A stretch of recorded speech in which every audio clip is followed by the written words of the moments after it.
வணக்கம். மதிமுகம் செய்திகள். இன்றைய முக்கிய நிகழ்வுகளை பார்ப்பதற்கு முன்பாக தலைப்புச் செய்திகளை பார்க்கலாம். சிறு குறு தொழில்துறையினருக்கு மின் கட்டண முறைகள் மாற்றம். மின் கட்டண முறைகளை மாற்றி அமைத்திட முதலமைச்சர் மு.க.ஸ்டாலின் உத்தரவு. RSS மதவெறி அமைப்புகளின் அரசியல் நோக்கத்தை முளையிலேயே கிள்ளி எறிய வேண்டும். காவி கும்பலின் மதவெறி ஆட்டத்திற்கு முற்றுப்புள்ளி வைக்க வேண்டும் என வைகோ அறிக்கை. உறுப்பு தானம் செய்வோருக்கு அரசு மரியாதையுடன் இறுதிச் சடங்கு செய்யப்படும் என முதலமைச்சர் அறிவிப்பு. முதலமைச்சரின் அறிவிப்பிற்கு அரசியல் கட்சி தலைவர்கள் பாராட்டு. மருத்துவ காப்பீடு திட்டத்தில் புதிய பயனாளிகளை இணைக்க அக்டோபரில் 100 சிறப்பு முகாம்கள் நடத்தப்படும். குழந்தை பாலினம் கண்டுபிடிப்பது தொடர்பாக நடவடிக்கை எடுக்கப்படும் என அமைச்சர் மா. சுப்பிரமணியன் பேட்டி. குறுவை பாசனத்தால் நஷ்டமடைந்த விவசாயிகளுக்கு ஏக்கர் ஒன்றிற்கு 35,000 வழங்க வேண்டும். பருவமழை பொய்த்த மாவட்டங்களை வறட்சி மாவட்டங்களாக அறிவிக்க வேண்டும் என எடப்பாடி பழனிசாமி வலியுறுத்தல். சிறு குறு நடுத்தர தொழில் நிறுவனங்கள் நூற்பாலைகளின் கோரிக்கைகளை பரிசீலித்து மின்கட்டண முறைகளை மாற்றி அமைத்திட முதலமைச்சர் மு.க.ஸ்டாலின் உத்தரவிட்டுள்ளார். பருவகால தேவைக்கு ஏற்ப மாறும் தன்மையுள்ள மின் பளுவை கொண்ட தாழ்வழுத்த தொழிற்சாலைகளுக்கு நிலை கட்டணத்தை குறைத்துக் கொள்ளும் வகையில் அனுமதிக்கப்பட்ட மின் பளுவினை குறைத்துக் கொள்ளவும் தேவைப்படும் போது அனுமதிக்கப்பட்ட மின் பளுவுக்குள் உயர்த்திக் கொள்ளவும் அனுமதி வழங்கப்பட்டுள்ளது. இதற்காக எவ்வித கூடுதல் கட்டணமும் செலுத்த வேண்டியதில்லை என்றும் இச்சலுகையை ஆண்டு ஒன்றுக்கு 4 முறை பயன்படுத்திக் கொள்ளலாம் எனவும் தெரிவிக்கப்பட்டுள்ளது. சூரிய ஒளி சக்தி மேற்கூரை மின் உற்பத்தி செய்ய மின் இணைப்புகளுக்கு 15% மூலதன மானியம் வழங்கப்படும் எனவும் அறிவித்துள்ளார். ஒரே நாடு ஒரே தேர்தல் என்பது வெற்று முழக்கமாக இருக்குமே தவிர நடைமுறையில் சாத்தியம் இல்லை என மதிமுக பொதுச் செயலாளரும் மாநிலங்களவை உறுப்பினருமான வைகோ தெரிவித்துள்ளார். மதுரை விமான நிலையத்தில் செய்தியாளர்களை சந்தித்த வைகோ ஆளுநர் RN ரவியை பதவியில் இருந்து நீக்க வேண்டும் என்ற கோரிக்கையை குடியரசுத் தலைவரை சந்தித்து ஒப்படைக்க உள்ளதாக தெரிவித்தார். இன்றைக்கு சட்டவிரோதமாக அரசியல் சட்டத்துக்கு விரோதமாக செயல்பட்டு தமிழ்நாடு அரசுக்கு எவ்வளவு கேடு செய்ய முடியுமோ அவ்வளவு கேடு செய்கின்ற வேலையில் ஈடுபட்டிருக்கின்ற ஆளுநர் RN ரவி அவர்களை அந்த பதவியிலிருந்து நீக்கி அவரை திரும்ப பெற வேண்டும் என்ற கோரிக்கையை வைத்து 57 MPக்களும் 32 MLAக்களும் 50 லட்சம் கையெழுத்து பிரதிகளோடு கொண்டு போய் நானும் கணேசமூர்த்தி அவர்களும் குடியரசுத் தலைவருடைய மாளிகையில் அவருடைய செயலாளரிடத்திலே ஒப்படைத்திருக்கின்றோம். இறக்கும் முன் உறுப்பு தானம் வழங்குவோரின் இறுதிச் சடங்குகள் இனி அரசு மரியாதையுடன் மேற்கொள்ளப்படும் என முதலமைச்சர் மு.க.ஸ்டாலின் அறிவித்துள்ளார். இது தொடர்பாக முதலமைச்சர் தனது எக்ஸ் பக்கத்தில் வெளியிட்டுள்ள பதிவில் உடல் உறுப்பு தானத்தின் மூலம் நூற்றுக்கணக்கான நோயாளிகளுக்கு வாழ்வளிக்கும் அரும்பணியில் நாட்டின் முன்னணி மாநிலமாக தமிழ்நாடு தொடர்ந்து விளங்கி வருவதாக குறிப்பிட்டுள்ளார். குடும்ப உறுப்பினர்கள் மூளைச்சாவு நிலையை அடைந்த துயர சூழலிலும் அவர்களின் உடல் உறுப்புகளை தானமாக அளித்திட முன்வரும் குடும்பங்களின் தன்னலமற்ற தியாகங்களால் தான் இந்த சாதனை சாத்தியமாகி உள்ளதாக முதலமைச்சர் நெகிழ்ச்சி தெரிவித்துள்ளார். இந்நிலையில் தம் உடல் உறுப்புகளை ஈந்து பல உயிர்களை காப்போரின் தியாகத்தினை போற்றிடும் வகையில் இறக்கும் முன் உறுப்பு தானம் வழங்குவோரின் இறுதிச் சடங்குகள் இனி அரசு மரியாதையுடன் மேற்கொள்ளப்படும் என அறிவித்துள்ளார். மருத்துவ காப்பீடு திட்டத்தின் புதிய பயனாளிகளை இணைக்க அடுத்த மாதம் 100 சிறப்பு முகாம்கள் நடத்தப்படும் என அமைச்சர் மா. சுப்பிரமணியன் தெரிவித்துள்ளார். உடல் உறுப்பு தான தினத்தை முன்னிட்டு சென்னை கலைவாணர் அரங்கில் நடைபெற்ற நிகழ்வில் அமைச்சர் மா. சுப்பிரமணியன் கலந்து கொண்டார். பின்னர் செய்தியாளர்களை சந்தித்த அவர் அகில இந்திய அளவில் உறுப்பு தானத்தில் தமிழகம் முதலிடத்தில் உள்ளதாக தெரிவித்தார். மருத்துவ காப்பீடு திட்டத்தில் புதிய பயனாளிகளை இணைக்க அக்டோபரில் 100 சிறப்பு முகாம்கள் நடத்தப்படும் என கூறினார். தமிழகம் மருத்துவ கட்டமைப்பில் மற்ற மாநிலங்களுக்கு முன் உதாரணமாக மாநிலமாக உள்ளதாக குறிப்பிட்ட அவர் குழந்தையின் பாலினம் கண்டுபிடித்து கூறப்படுவது தெரிய வந்தால் நிச்சயமாக கடுமையான நடவடிக்கை மேற்கொள்ளப்படும் என தெரிவித்தார். இது மாதிரி எங்கேயாவது கண்டறியப்பட்டால் சட்டப்பூர்வமான நடவடிக்கை எடுக்கப்படும். அதில் எந்த தயவுதாட்சியமும் இருக்காது. ஏன்னா மருத்துவ கட்டமைப்பு என்பது பெரிய அளவில் வளர்ந்த மாநிலமாக இன்றைக்கு மற்ற மாநிலங்களுக்கு முன்னுதாரணமான மாநிலமாக இருக்கிறது. எனவே மகப்பேறு அந்த விஷயத்தில் பெரிய அளவில் இன்னைக்கு அந்த மேம்படுத்தப்பட்ட மருத்துவமனைகள் இருக்கிறது. இந்த நிலையில் குழந்தை ஆனா பெண்ணா என்பதை தெரிந்து கொள்வதற்குரிய ஸ்கேன் வசதிகள் நிச்சயமாக தடை செய்யப்பட்ட ஒன்றாகவே இருக்கிறது. தமிழ்நாட்டில் இருக்கிற எல்லா ஸ்கேன் மையங்களிலும் ஒரு விளம்பர பலகையும் வைக்கப்பட்டிருக்கிறது. சட்டப்பூர்வமாக இந்த ஆனா பெண்ணா என்பதை அறிவிக்கக்கூடாது என்றும், அறிவித்தால் தண்டனைக்குட்படுத்தப்படுவீர்கள் என்கின்ற வகையில்தான் அந்த உரிமமும் வழங்கப்படுகிறது. இப்படி இருக்கிற நிலையில் இதுபோன்று நடக்கிற தவறுகள் கண்டறியப்பட்டால் அல்லது யார் மூலமாவது தெரிவிக்கப்பட்டால் நிச்சயம் அவர்கள் சட்டப்பூர்வமாக தண்டிக்கப்படுவார்கள். சேப்பாக்கம் தொகுதி மக்களின் அன்பை பெறுவதில் மிக்க மகிழ்ச்சி என அமைச்சர் உதயநிதி ஸ்டாலின் நிகழ்ச்சி தெரிவித்துள்ளார். சென்னை புதுப்பேட்டை கொய்யாத்தோப்பு பகுதியில் தமிழ்நாடு நகர்ப்புற வாழ்விட மேம்பாட்டு வாரியம் சார்பில் 61.10 கோடி மதிப்பீட்டில் 324 புதிய அடுக்குமாடி குடியிருப்புகள் கட்டுவதற்கான திட்டப்பணிகளை அமைச்சர் உதயநிதி ஸ்டாலின் அடிக்கல் நாட்டி தொடங்கி வைத்தார். நிகழ்ச்சியில் அமைச்சர்கள் தாமோ அன்பரசன், சேகர் பாபு, நாடாளுமன்ற உறுப்பினர் தயாநிதி மாறன், மேயர் பிரியா உள்ளிட்டோர் கலந்து கொண்டனர். நிகழ்ச்சியில் பேசிய அமைச்சர் உதயநிதி ஸ்டாலின் கட்டி கொடுக்கப்படும் அடுக்குமாடி குடியிருப்புகளை சரியாக பராமரிக்க வேண்டும் என பொதுமக்களிடம் கேட்டுக்கொண்டார். அதனைத் தொடர்ந்து எழும்பூர் தொகுதிக்கு உட்பட்ட கேபி பார்க் குடியிருப்பில் கால்பந்து விளையாட்டு மைதானம் மற்றும் உடற்பயிற்சி கூடத்தையும் அமைச்சர் உதயநிதி ஸ்டாலின் திறந்து வைத்தார். உத்தரப்பிரதேச மாநிலம் வாரணாசியில் பிரதமர் நரேந்திர மோடி சர்வதேச கிரிக்கெட் மைதானத்திற்கு அடிக்கல் நாட்டினார். கடவுள் சிவனை அடிப்படையாக கொண்டு இந்த விளையாட்டு மைதானம் உருவாக்கப்பட உள்ளது என்றும், திரிசூலம் வடிவிலான விளக்க கோபுரங்கள், உடுக்கை வடிவிலான மைய பகுதிகளும், பிறைநிலா வடிவிலான மேற்கூரைகளும் அமைய உள்ளதாக மாதிரி படங்கள் வெளியாகி உள்ளன. இந்த விழாவில் சச்சின் டெண்டுல்கர், கபில் தேவ் உள்ளிட்டோர் கலந்து கொண்டனர். ஊழல் வழக்கில் சிறையில் அடைக்கப்பட்டுள்ள ஆந்திர முன்னாள் முதலமைச்சர் சந்திரபாபு நாயுடுவிடம் சிஐடி போலீசார் விசாரணை மேற்கொண்டது. சந்திரபாபு நாயுடு ஆட்சி காலத்தில் 2019ஆம் ஆண்டு சிமெண்ட்ஸ் நிறுவனத்துடன் ஒப்பந்தம் செய்த போது ரூபாய் 317 கோடி ஊழல் நடந்ததாக புகார் எழுந்தது. திறன் மேம்பாட்டுத் துறையில் ஊழல் நடந்திருப்பதாக கூறி அவரை ஆந்திர போலீசார் கைது செய்தனர். சிஐடி அலுவலகத்திற்கு அழைத்துச் செல்லப்பட்ட சந்திரபாபு நாயுடுவிடம் ஊழல் வழக்கு தொடர்பாக பல மணி நேரம் விசாரணை நடைபெற்றது. இதனையடுத்து விஜயவாடாவில் உள்ள ஊழல் தடுப்பு நீதிமன்றத்தில் சந்திரபாபு நாயுடு ஆஜர்படுத்தப்பட்டார். இந்நிலையில் ராஜமுந்திரி மத்திய சிறையில் வைத்து சந்திரபாபு நாயுடுவிடம் 12 பேர் கொண்ட சிஐடி அதிகாரிகள் குழு விசாரணை மேற்கொண்டது. 1 மணி நேரத்திற்கு ஒருமுறை 5 நிமிடம் மட்டுமே தனது வழக்கறிஞருடன் ஆலோசனை கேட்க சந்திரபாபு நாயுடுவிற்கு அனுமதி வழங்கப்பட்டுள்ளது. RSS மதவெறி அமைப்புகளின் அரசியல் நோக்கத்தை முளையிலேயே கிள்ளி எறிய வேண்டும் என மதிமுக பொதுச் செயலாளரும் மாநிலங்களவை உறுப்பினருமான வைகோ தெரிவித்துள்ளார். ஈரோடு மாவட்டம் சென்னிமலையில் வசிக்கும் ஜான் பீட்டர் என்பவர் தன் வீட்டில் உறவினர், நண்பர்களோடு ஜெபம் நடத்துவதை அறிந்த இந்து முன்னணியினர் செப்டம்பர் 17ஆம் தேதி யாரும் அங்கு ஜெபம் செய்யக்கூடாது என்று வந்தவர்களை மிரட்டி வந்துள்ளனர்.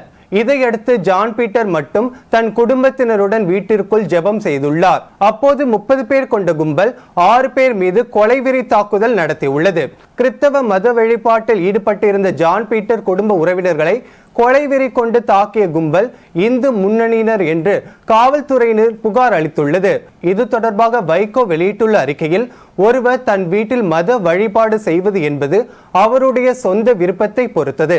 அதனை தடுப்பதற்கு யாருக்கும் உரிமை இல்லை எனவும், மதவெறி கூட்டத்தின் இத்தகைய நடவடிக்கைகள் கடும் கண்டனத்திற்குரியது எனவும் தெரிவித்துள்ளார். தமிழ்நாட்டில் காவி கும்பலின் மதவெறி ஆட்டத்திற்கு முற்றுப்புள்ளி வைக்க வேண்டும் என்றும், கிறிஸ்தவ மத வழிபாட்டில் தலையிட்டு கொலைவெறி தாக்குதல் நடத்தியவர்கள் மீது கடும் நடவடிக்கை எடுக்க வேண்டும் எனவும் வலியுறுத்தியுள்ளார். தமிழ்நாட்டில் திட்டமிட்டு மத கலவரத்தை ஏற்படுத்தி அரசுக்கு நெருக்கடி தர வேண்டும் என்ற RSS மதவெறி அமைப்புகளின் அரசியல் நோக்கத்தை முளையிலேயே கிள்ளி எறிய வேண்டும் என்று வைகோ தமது அறிக்கையில் குறிப்பிட்டுள்ளார். குறுவை பாசனத்தால் நஷ்டமடைந்த விவசாயிகளுக்கு ஏக்கர் ஒன்றுக்கு 35,000 ரூபாய் வழங்க வேண்டும் என அதிமுக பொதுச் செயலாளர் எடப்பாடி பழனிசாமி வலியுறுத்தியுள்ளார். இது தொடர்பாக அவர் வெளியிட்டுள்ள அறிக்கையில், 2022, 2023ஆம் ஆண்டு சம்பா சாகுபடி மேற்கொண்டு பாதிப்படைந்த வேளாண் நிலங்களை மீண்டும் ஒருமுறை முழுமையாக கணக்கீடு செய்து பாதிக்கப்பட்ட அனைத்து விவசாயிகளுக்கும் காப்பீட்டு நிறுவனங்கள் மூலம் முழுமையான இழப்பீட்டு தொகையினை பெற்றுத்தருமாறு வலியுறுத்தியுள்ளார்.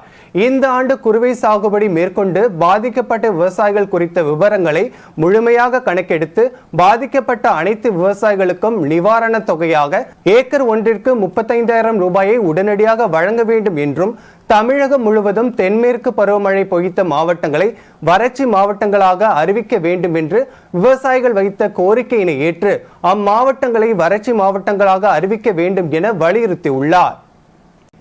மணிப்பூரில் நிறுத்தி வைக்கப்பட்ட மொபைல் இணைய சேவை இன்று முதல் மீண்டும் தொடங்கப்படும் என மணிப்பூர் முதல்வர் என் பைரன் சிங் தெரிவித்துள்ளார்.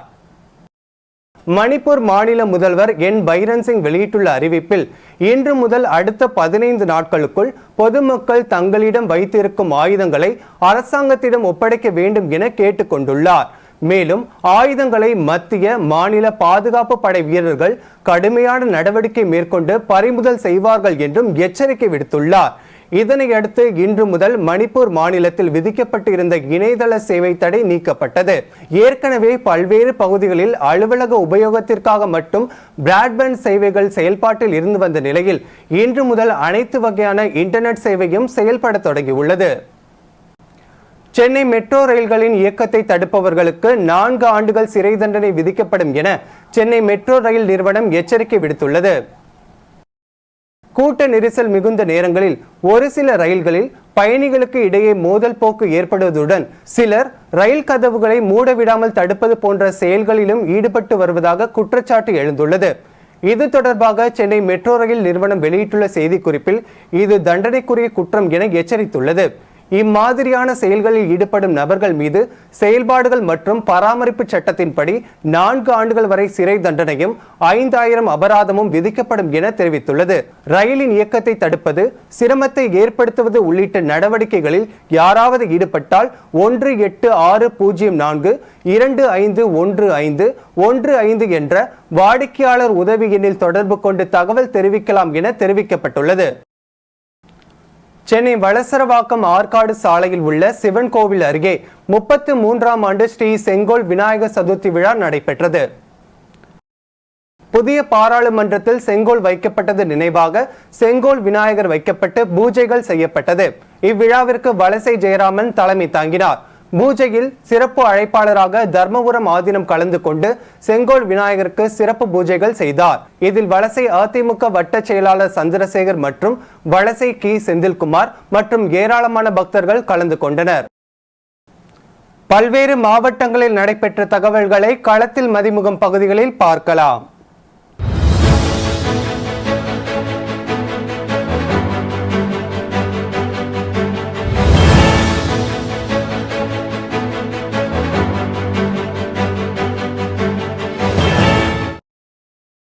நாமக்கல் மாவட்டத்தில் பரமத்தி வேலூரில் விநாயகர் சதுர்த்தியை முன்னிட்டு நகரின் முக்கிய பகுதிகளில் வைத்து பூஜிக்கப்பட்ட 47 விநாயகர் சிலைகளை பரமத்தி வேலூர் காவிரி ஆற்றில் விசர்ஜனம் செய்யப்பட்டன. பரமத்தி வேலூர் நகர பகுதிகளில் விநாயகர் விசர்ஜன ஊர்வலத்தை காண சாலைகளின் இருபுறமும் பொதுமக்களின் கூட்டம் அலைமோதியது. போக்குவரத்திற்கு எந்த இடையூறும் இல்லாமல் வாகனங்களை மாற்றுப்பாதையில் திருப்பிவிட்டு போக்குவரத்தை காவல்துறையினர் சீர் செய்து ஊர்வலத்தை ஒழுங்குபடுத்தினர். திண்டுக்கல் மாவட்டம் கொடைக்கானலில் வார விடுமுறையொட்டி சுற்றுலா பயணிகளின் வருகை அதிகரித்து காணப்பட்டது. மோயஸ் சதுக்கம், பைன்மர சோலை, தூண்பாறை, குணா குகை, பிரெயின் பூங்கா உள்ளிட்ட சுற்றுலா தலங்களை சுற்றுலா பயணிகள் கண்டு ரசித்தனர். கொடைக்கானலுக்கு வரும் சுற்றுலா பயணிகள் தற்பொழுது தொடர்ந்து பெய்து வரும் கனமழையால் குளு இதமான சூழ்நிலையை அனுபவித்தவாறு படகு மற்றும் குதிரை சவாரி செய்து மகிழ்ந்தனர். செங்கல்பட்டு மாவட்டம் மதுராந்தகம் அருகே தென் திருப்பதி எனப்படும் திருமலை வையாவூரில் புரட்டாசி முதல் சனிக்கிழமையொட்டி ஏராளமான பக்தர்கள் சாமி தரிசனம் செய்தனர். செங்கல்பட்டு மாவட்டம் மதுராந்தகம் அடுத்த படாளம் அருகே உள்ள திருமலை வையாவூர் மலைக்குன்றில் ஸ்ரீ பிரசன்ன வெங்கடேச பெருமாள் திருக்கோயில் உள்ளது. ராணிப்பேட்டை மாவட்டம் வன்னிவேடு கிராமத்தில் முதலாம் பராந்தக சோழ மன்னரால் கட்டப்பட்ட ஸ்ரீ வைகுண்ட வரதராஜ பெருமாள் ஆலயத்தில் புரட்டாசி மாத முதல் சனிக்கிழமையில் சிறப்பு அலங்காரத்தில் பெருமாள் காட்சியளித்தார். தென் திருப்பதி என்று அழைக்கப்படும் கரூர் மாவட்டம் தாந்தோன்றி மலை ஸ்ரீ கல்யாண வெங்கடரமண சுவாமி ஆலயத்தில் புரட்டாசி மாத முதல் சனிக்கிழமையொட்டி ஆயிரக்கணக்கான பக்தர்கள் குவிந்தனர். வேலூரில் உள்ள திருமலை திருப்பதி தேவஸ்தான ஆலயத்திற்கு சொந்தமான ஸ்ரீ வெங்கடேச பெருமாள் ஆலயத்தில் ஸ்ரீ வெங்கடேச பெருமாளுக்கு வெள்ளி கவசம் அணிவித்து தீபாராதனைகள் காண்பிக்கப்பட்டது. திருப்பத்தூர் மாவட்டம் ஆம்பூர் பகுதியில் அமைந்துள்ள அருள்மிகு பெரிய ஆஞ்சநேயர் திருக்கோவிலில் புரட்டாசி மாதம் முதல் சனிக்கிழமையொட்டி சிறப்பு அலங்காரம் செய்யப்பட்டு ஆஞ்சநேயரை பக்தர்கள் வழிபட்டனர். ஈரோடு மாவட்டம் காந்திஜி சாலையில் உள்ள வசந்தம் கோஆப்டெக்ஸ் விற்பனை நிலையத்தில் சிறப்பு தள்ளுபடி விற்பனையினை மாவட்ட ஆட்சியர் ராஜகோபால் சுன்க்ரா துவங்கி வைத்தார். விழாவில் கோஆப்டெக்ஸ் முதுநிலை மண்டல மேலாளர் நந்தகோபால், ஈரோடு வசந்தம் விற்பனை நிலைய மேலாளர் பிரியா உட்பட கோஆப்டெக்ஸ் அலுவலர்கள் மற்றும் பணியாளர்கள் ஆகியோர் கலந்து கொண்டனர். திருப்பத்தூர் தனியார் கல்லூரி மாணவ மாணவிகள் கிரீன் இனிஷியேட்டிவ் பனை நடவு 2023 திட்டத்தின் கீழ் 40,000 பனை விதை நட்டு சாதனை படைத்தனர். திருப்பத்தூர் தூய நெஞ்ச கல்லூரியில் கடந்த 2019 ஏற்படுத்தப்பட்ட கிரீன் இனிஷியேட்டிவ் இயக்கம் திருப்பத்தூர் மாவட்ட கிராமப்புறங்களில் மற்றும் ஏரிகளில் 4 வருடங்களில் 1 லட்சம் பனை விதைகள் நடவு என்ற இலக்கோடு துவங்கப்பட்டது. 2019ஆம் ஆண்டில் 25,700 பனை விதைகள் ஏரிக்கரையில் நடப்பட்டன. இந்த இயக்கத்தின் சார்பாக மாணவர்கள் கிராமப்புற பஞ்சாயத்துகளின் உதவியால் பனை விதை சேகரித்து திருப்பத்தூரில் உள்ள ஏரிக்கரைகளில் நடவு செய்தனர். வேலூர் மாவட்டம் குடியாத்தம் கனரா வங்கியில் தங்கம் நகை ஏலம் விடுவதில் முறைகேடு ஏற்பட்டுள்ளதாக குற்றச்சாட்டு எழுந்துள்ளது. ஏலம் எடுக்க வந்த 35 பேரும் ஒவ்வொருவரும் டெபாசிட் பணம் 1 லட்சம் ரூபாய் கட்டிய நிலையில் வங்கி மேலாளர் சில நபர்களை மட்டும் வைத்துக் கொண்டு 260 கிராம் தங்க நகையை 14,05,000 ரூபாய்க்கு ஏலம் விட்டதாக கூறப்படுகிறது. இதனால் ஏலத்தில் கலந்து கொள்ளாதவர்கள் வங்கி மேலாளரிடம் வாக்குவாதத்தில் ஈடுபட்டனர். திருப்பத்தூர் மாவட்டம் ஆம்பூரில் தேசிய நெடுஞ்சாலையில் இருசக்கர வாகனம் தடுப்பு சுவரில் மோதிய விபத்தில் ஒருவர் உயிரிழந்தார். ஆம்பூர் அடுத்த சோலூர் சென்னை பெங்களூரு தேசிய நெடுஞ்சாலையில் இருசக்கர வாகனம் ஓட்டி வந்த கோகுல் என்பவர் தேசிய நெடுஞ்சாலையில் தடுப்பு வேலியின் மீது மோதியதில் சம்பவ இடத்திலேயே உயிரிழந்தார்.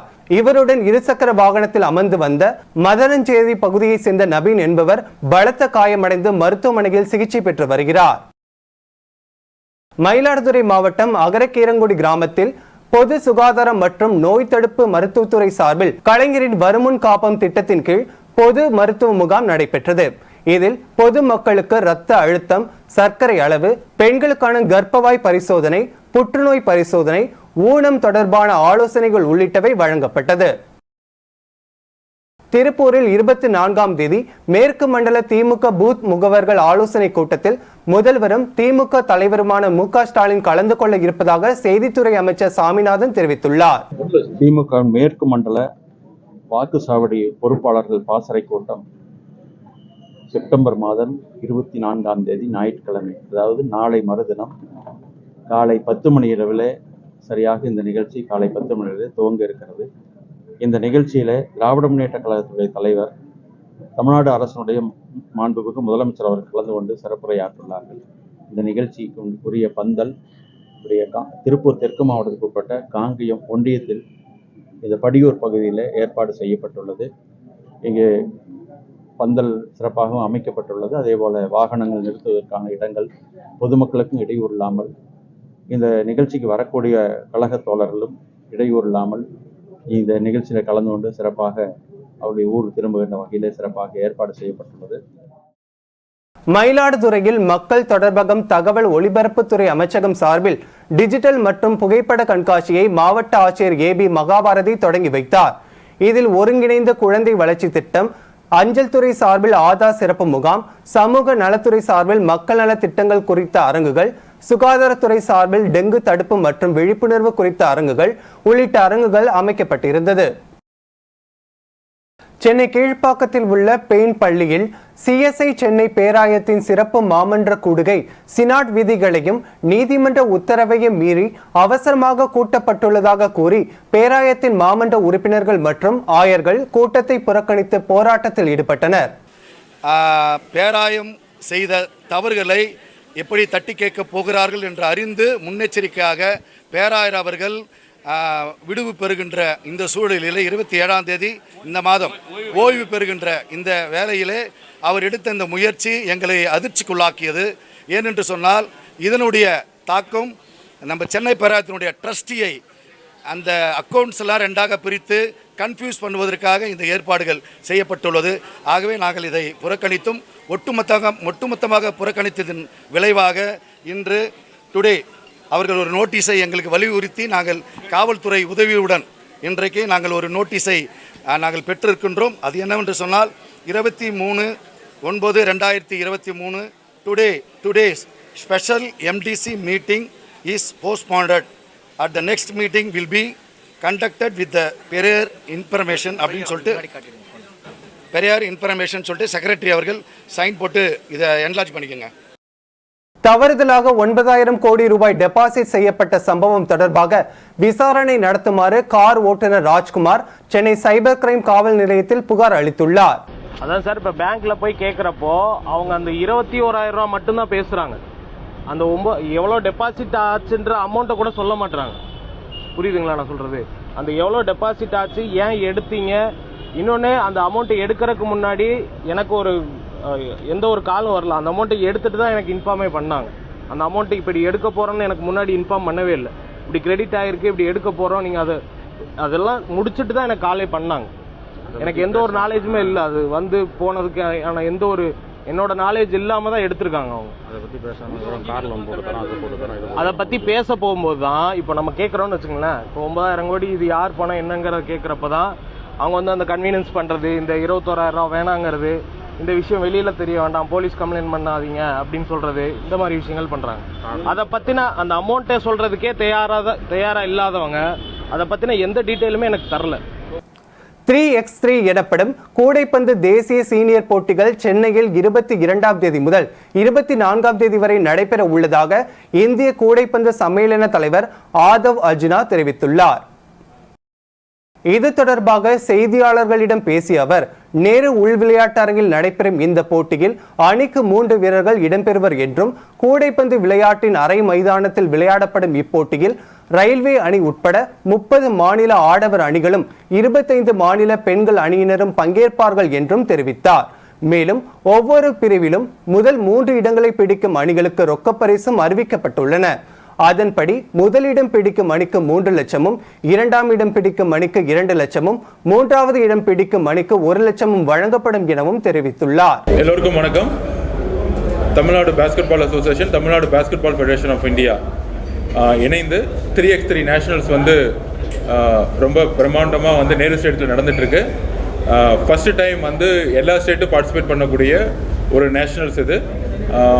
3x3 வந்து இப்போ ரீசெண்டாக வந்து லாஸ்ட் ஒலிம்பிக்கில் வந்து இன்ட்ரடியூஸ் பண்ணி இன்றைக்கி வரக்கூடிய ஒலிம்பிக்ஸ்லேயும் இருக்குது, ஏஷியன் கேம்ஸ்லேயும் இருக்குது. இந்த கேம் வந்து தமிழ்நாட்டில் ஃபஸ்ட்டு டைம் நடக்கிறது வந்து தமிழ்நாட்டுக்கு ஒரு பெருமையான விஷயம்.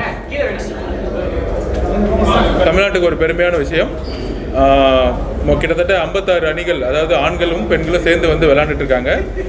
தமிழ்நாடு டீம் வந்து விளையாண்ட அனைத்து விளையாட்டுகளையும் முதல் நாளில் வந்து வின் பண்ணியிருக்காங்க. மென் டீம் சரி, உமன் டீம் சரி, எல்லா மேட்சும் வின் பண்ணியிருக்காங்க.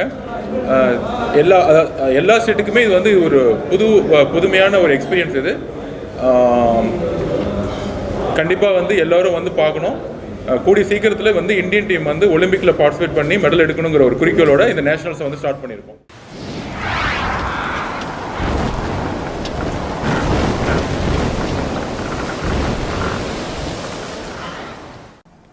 வரும் 25ஆம் தேதி முதல் தென்மேற்கு பருவமழை விலகத் தொடங்கும் என இந்திய வானிலை ஆய்வு மையம் அறிவித்துள்ளது.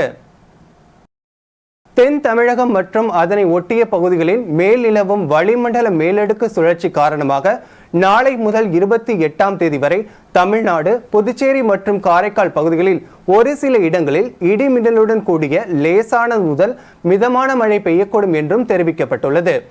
இந்தியாவில் இருந்து வரும் 25ஆம் தேதி முதல் தென்மேற்கு பருவமழை வெளியேற தொடங்கும் என்றும் இந்திய வானிலை ஆய்வு மையம் அறிவித்துள்ளது.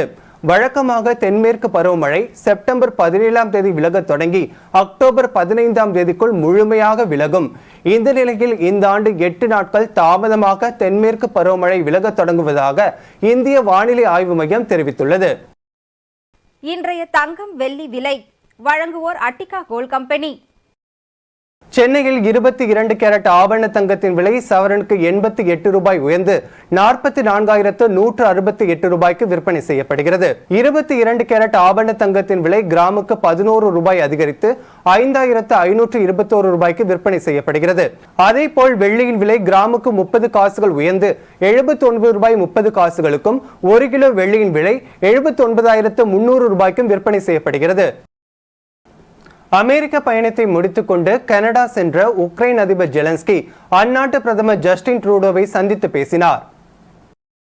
அப்போது இரு நாடுகளுக்கும் இடையே ஒரு தடையற்ற வர்த்தக ஒப்பந்தம் கையெழுத்தானது.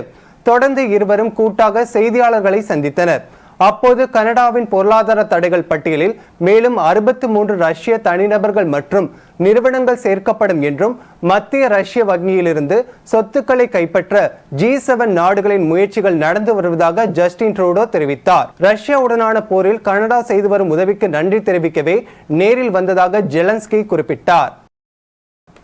மீண்டும் தலைப்புச் செய்திகள். சிறு குறு தொழில்துறையினருக்கு மின் கட்டண முறைகள் மாற்றம். மின் கட்டண முறைகளை மாற்றி அமைத்திட முதலமைச்சர் மு.க. ஸ்டாலின் உத்தரவு. RSS மதவெறி அமைப்புகளின் அரசியல் நோக்கத்தை முளையிலேயே கிள்ளி எறிய வேண்டும். காவி கும்பலின் மதவெறி ஆட்டத்திற்கு முற்றுப்புள்ளி வைக்க வேண்டும் என வைகோ அறிக்கை. உறுப்பு தானம் செய்வோருக்கு அரசு மரியாதையுடன் இறுதிச் சடங்கு செய்யப்படும் என முதலமைச்சர் அறிவிப்பு. முதலமைச்சரின் அறிவிப்பிற்கு அரசியல் கட்சி தலைவர்கள் பாராட்டு. மருத்துவ காப்பீடு திட்டத்தில் புதிய பயனாளிகளை இணைக்க அக்டோபரில் 100 சிறப்பு முகாம்கள் நடத்தப்படும். குழந்தை பாலினம் கண்டுபிடிப்பது தொடர்பாக நடவடிக்கை எடுக்கப்படும் என அமைச்சர் மா சுப்பிரமணியன் பேட்டி. குறுவை பாசனத்தால் நஷ்டமடைந்த விவசாயிகளுக்கு ஏக்கர் ஒன்றிற்கு 35,000 வழங்க வேண்டும். பருவமழை பொய்த்த மாவட்டங்களை வறட்சி மாவட்டங்களாக அறிவிக்க வேண்டும் என எடப்பாடி பழனிசாமி வலியுறுத்தல். இத்துடன் செய்திகள் நிறைவடைந்தன. மீண்டும் செய்திகள் பிற்பகல் 1:30 மணிக்கு. மேலும் செய்திகளை தெரிந்து கொள்ள மதிமுகம் பிரைம் யூடியூப் தளத்தில் இணைந்திருங்கள்.